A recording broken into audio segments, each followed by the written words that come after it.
If you're joining this video after learning the most common terminology from my first video in the Financial Aid Decoded series, you're in the right place. Next, we'll discuss what to consider in your financial aid offer. I like to call the fine print that are items most commonly skipped for students. The fine print included in the financial aid award letter, or more commonly used, the college financing plan, will include the legal constraints, terms, and requirements aligned with the type of aid you are being offered. We'll start with continuous maintenance. Continuous maintenance of any awards is really key that you're paying attention to what is required not only to receive the funds, but what is required if it is deemed a continuous or renewal aid process.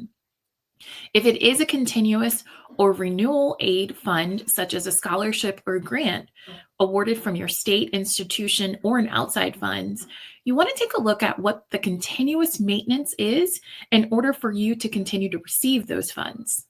So we'll start off first, the grade point average or the GPA. This is one of the most common maintenance requirements for most aids funds that you're receiving. Your GPA is going to, one, determine how you initially receive these funds in a lot of cases. And two, you want to take a look to see what is required in order for you to continue to receive this fund source. So GPA, there is a couple things you need to call out. There is definitely a difference between your grade point average or GPA based on the term. So some aid, including scholarships or grants, will only require you to maintain a grade point average based on each term or semester. But more commonly, those types of funds require you to maintain a cumulative grade point average, which means it's comprised of all of your academic terms in one. You want to take a look to see if there is a maintenance requirement that's based on your cumulative GPA or your term GPA to make sure that you can maintain that when you're in college. Please keep in mind your cumulative GPA is comprised of your course load and progress at your home institution. If you decide to take courses, let's say, for example, at your local community college during a mini term in winter or in summer, most schools will allow you to do so, and you can take those core classes such as your math or sciences from your community college and show progression at your home institution during those major terms in fall and spring semesters. The grades that transfer from your community college to your home school will be calculated into your academic progress towards your academic degree. However, your GPA and grades that are earned at that community college do not factor into your cumulative GPA. Next is enrollment. Keep it in mind that scholarships are normally packaged and awarded to students on your offer letter based on full-time or 12-credit enrollment for most. Those types of enrollment requirements are key in order for you to receive eligibility towards that fund or towards the full amount that's being offered. So you want to take a look to see if your scholarships are contingent upon you being full-time and that matches the plan that you plan to have during your academic progress towards your. There is a difference between your enrollment status each semester, whether you're being enrolled full-time or that you're completing full-time components. So if your scholarship or grant indicates that you must successfully complete 12 or more credits or full-time each semester in order to maintain eligibility for that award, you want to make sure that you're not withdrawing or dropping from courses below that 12 credit threshold. There is also a difference between full-time versus part-time enrollment, and many scholarships will clearly indicate that in the fine print, whether that you can be full-time to receive your scholarship or grant, or if there's adjustment that is made in that total dollar amount if you choose to be below 12 credits or full-time enrollment. Next, you want to take a look at any of the programmatic requirements that are aligned with any scholarship or grant that you're receiving.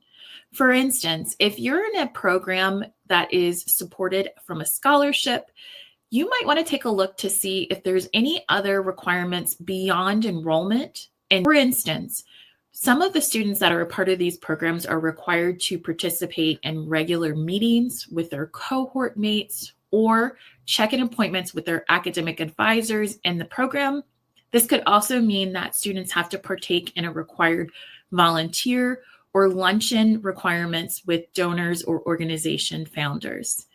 These are the questions you want to ask when you're considering whether you want to accept the. Finally, one of the other items is your time constraints. Some of the awards may conflict with your other responsibilities while you're trying to maintain.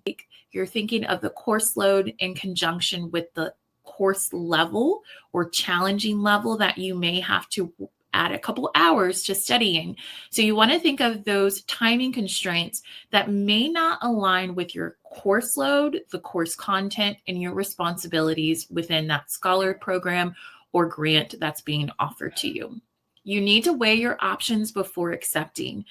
Anytime a student is offered a specific scholarship or grant that's contingent upon their major and students make changes to their major, they may experience a loss of those funds and may be responsible for paying those funds back.